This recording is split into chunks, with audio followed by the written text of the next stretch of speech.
के भयो बडावालै दिनु भन्थेँ यहाँ यस्तो ठुल्ठुलो खालको थिएन त्यो चाहिँ फेरि 30 रुपियाँको 4टा मात्रै भन्यो नि त त्यही लागि मैले सानोवाला लिएर आएँ लास्टमा यस्तो भएको रहेछ अब होस् फर्काइदिन्छु म गाई अर्चनाले चाहिँ केरा लिनु गएछ छानेर ल्याएको अरे हो तर पनि बिग्रेको है अब यहाँ केरा फर्काउनु जाने सिचुएसन छु त्यही बरु 4टा मात्रै लिएर आउँछ नि ठुलोवाला 4टा लिइकन आउँछु ल यस्तो छ फर्स्ट टाइम मैले चाहिँ केरा फर्काउनु गएको मान्छे चाहिँ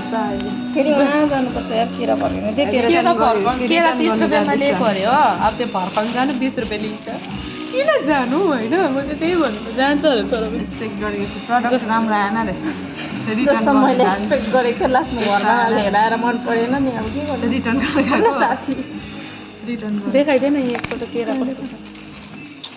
फेरि खोलेर देखाइबस्नु त फर्कत बाजे उठेर हिँड्छ होला यार भनेकोमा जान्थ्यो कि मान्छे नै छैन नि दोकान मात्रै गाइस हेर्नुहोस् यहाँ बिहानसम्म त्यस्तो हुन्छ नि यो कालो भएको सबै भित्र बिग्रिरहेको हुन्छ कालो भइरहेको हुन्छ अब त्यो खानु र नखानु एउटै हुन्छ पर फर्काइदिन्छु बिचमा घुमिरहेको हुन्छ रुममा फर्काइदिन्छु जा फर्का केरा फर्काउनु गयो हेरेर आएको नि मैले यस्तो हुन्छ क्या मलाई अर्चना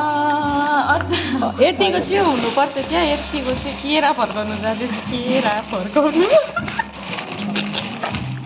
होइन जान्छु जा त म जाँदै गरेको भेटेँ नि भने पत्ताउँदैन साथीहरूले गएर लिएर केरा फर्काउनु गयो बाइले बेस्ट अफ लक